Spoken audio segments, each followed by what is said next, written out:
Assalamualaikum warahmatullahi wabarakatuh. Bismillahirrahmanirrahim. Alhamdulillahirabbil alamin. Wassalatu wassalamu ala asyrofil anbiya'i wal mursalin wa ala alihi wa sahbihi ajma'in. Amma ba'du. Pertama-tama, marilah kita panjatkan puji syukur kehadirat Allah Subhanahu wa taala yang telah memberikan rahmat dan hidayahnya kepada kita semua sehingga kita bisa melakukan pembelajaran daring mata kuliah ilmu kalam dalam keadaan yang sehat walafiat. Tak lupa sholawat serta salam kita haturkan kepada junjungan kita Nabi besar Muhammad SAW yang kita nanti-nantikan syafaatnya di yaumul kiamah nanti. Kami dari kelompok 7 yang beranggotakan Jauza Azhara dengan NIM 203111076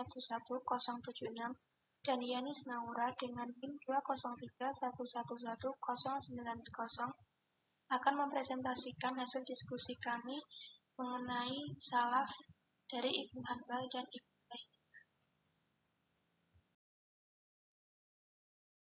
Secara bahasa, kata salaf berasal dari 3 huruf, yakni sin, lam, dan fa yang mengandung arti yang mendahului atau telah berlalu. Sedangkan al-salaf artinya orang-orang yang terdahulu atau telah berlalu.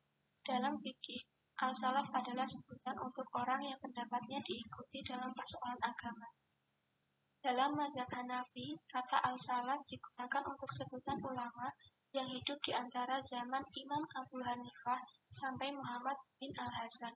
Dalam mazhab Syafi'i, kata al-salaf digunakan untuk sebutan ulama yang hidup sampai dengan abad 3 Hijriah yang di dalamnya termasuk sahabat, tabi'in, dan tabi'il. Ibnu Mansur berpendapat bahwa salaf berarti orang yang telah mendahului dari kalangan leluhur serta memiliki hubungan kerabat yang usia dan keutamaannya berada di atasnya. Kemudian sejarah salaf.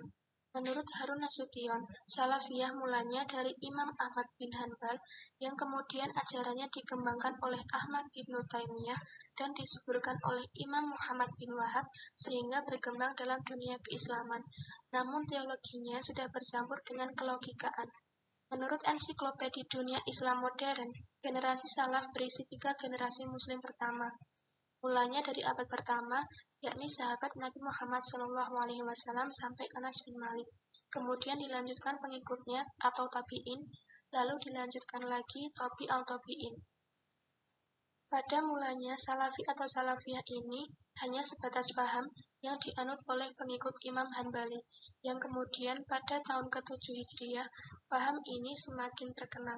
Di tangan Ibnu Taimiyah, yakni pada abad ke-12 Hijriah, Salafi menjadi idealisasi yang paling tepat untuk menghidupkan praktek ajaran generasi-generasi terdahulu. Ibnu Hanbal. Nama lengkap beliau adalah Ahmad bin Muhammad bin Hanbal bin Hilal bin Asad bin Idris bin Abdillah bin Hayyan bin Abdillah bin Anas bin Auf bin Qasid bin Muhajin bin Syaiban bin Zahl bin Sa'labah bin Uqabah bin Sa'ab bin Ali bin Bakar bin Wa'il bin Qasid bin Hanab bin Aqsa bin Du'ma bin Jalilah bin Asad bin Rabi'ah bin Nizar bin Ma'ad bin Adanan bin Utban bin Al-Hamaisa bin Hamal bin Nabat bin Qaisar bin Ismail bin Ibrahim Asy-Syaibani Al-Mawarzi. Beliau lahir di Baghdad pada masa pemerintahan Abbasiyah dipegang oleh Khalifah Al-Mahdi, yaitu pada bulan Rabiul Awal tahun 164 Hijriah atau 780 Masehi. Sejak kecil, Imam Ahmad yang fakir dan yatim dikenal sebagai orang yang sangat mencintai ilmu. Tumbuh di kota Baghdad dengan segala kepesatan perkembangan ilmu pengetahuannya membuat kecintaan beliau akan ilmu bersambut dengan baik. Beliau mulai belajar ilmu-ilmu keislaman seperti Al-Quran, hadis, bahasa Arab, dan ilmu-ilmu yang lain kepada ulama-ulama Baghdad. Beliau berhasil menghafalkan Al-Quran secara sempurna saat berumur 10 tahun. Pada pemerintahan Khalifah Harun ar-Rasyid, yaitu saat beliau berumur 16 tahun, Imam Ahmad mulai mempelajari ilmu hadis secara khusus. Orang yang pertama kali beliau datangi untuk belajar hadis adalah guru beliau, Hashim bin Bashir bin Hazin al-Wasiti. Tekadnya untuk menuntut ilmu dan menghimpun hadis mendorongnya untuk mengembara ke pusat-pusat ilmu keislaman seperti Basrah, Hijaz, Yaman, Makkah, dan Kufah. Setelah pengembaraan itu, beliau menjadi seorang ahli hadis sekaligus ahli fikih yang banyak dikunjungi dari berbagai penjuru negeri Islam. Perhatian beliau terhadap hadis membuahkan kajian yang memuaskan dan memberikan warna lain pada pandangan fikihnya. Beliau dalam menguatkan fatwa-fatwa fikihnya. Di antara karya-karya beliau adalah Kitab Tafsir Al-Quran, Kitab An-Nasikh wal Mansukh, Kitab Muqaddam wa Al-Mu'akhkhar fi Al-Quran, Kitab Jawabatul Al-Quran, Kitab Al-Tarikh, Kitab Manasiku Al-Kabir, Kitab Manasiku As-Shaghir, Kitab Ta'atu Rasul, Kitab Al-Illah, dan Kitab Al-Salah. Kemudian adalah Ibnu Taimiyah. Nama aslinya adalah Taqiyuddin Ahmad bin Syaihabuddin Abdul Halim bin Majiduddin Abdul Barokat Abdul Salam bin Abu Muhammad Abdullah bin Abdul Qasim Al-Hidr bin Muhammad Al-Hidr bin Ali bin Tamiyah Al-Harani, yang kemudian dikenal dengan sebutan Ibnu Taimiyah. Nama Taimiyah dinisbatkan kepadanya karena moyangnya yang bernama Muhammad bin Al-Haddad melakukan perjalanan haji melalui Taima. Sekembalinya dari haji, ia mendapati istrinya melahirkan anak perempuan yang kemudian diberi nama Taimiyah. Taimiyah dilahirkan di kota Haran, tepatnya pada hari Senin tanggal 10 Rabiul Awal tahun 1661 Hijriah, yang bertepatan dengan tanggal 22 Januari 1263 Masehi di kota Haran. Ibnu Taimiyah lahir dari keluarga cendekiawan dan ilmuwan terkenal. Ayahnya, Syaifuddin Abu Ahmad, adalah seorang syekh, khatib, hakim di kotanya. Sedangkan kakeknya, Syekh Islam Majiduddin Abu al-Irgan, adalah faqih Hambali, imam, ahli hadis, ahli usul fikih, ahli nahwu, dan seorang hafiz.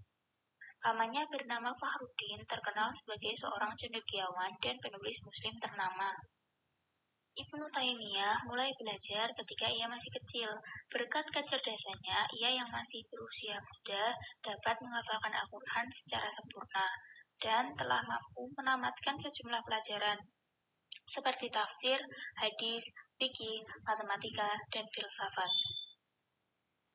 Ia juga mempelajari hadis sendiri dengan membaca dari berbagai buku yang ada.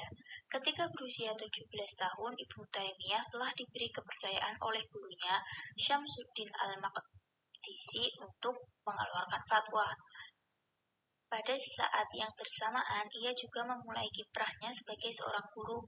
Ketekunan Ibnu Taimiyah dalam mempelajari ilmu yang berkaitan dengan hadis membuatnya menjadi seorang ahli hadis dan ahli. Ia sangat menguasai rijal al-hadis atau para tokoh perawi hadis, baik yang sahih, hasan, ataupun dhaif. Di antara karya-karya beliau adalah At-Tibyan fi Nuzulul Quran, Kitab fi Usul Fikih, Kitab Manasiki Al-Hajj, Kitab At-Tawasul wa Al-Wasilah, Kitab Risalah fi Usuluddin, Kitab Manhaj Sunnah Nabawiyah, dan kitab-kitab yang lain. Secara garis besar, Salafiyah bertopang pada 3 prinsip utama, yang sekaligus merupakan metode pemikiran Salafiyah dalam rangka mewujudkan Islam seperti pada generasi salaf. Metode yang pertama, yaitu mengutamakan teks wahyu di atas akal. Metode yang kedua, menolak kalam dalam persoalan teologi. Dan metode yang ketiga, yaitu ketaatan ketat pada Al-Quran, hadis, dan konsensus atau ijma. Sekian presentasi dari kami, kurang dan lebihnya mohon maaf, semoga bermanfaat. Wassalamualaikum warahmatullahi wabarakatuh.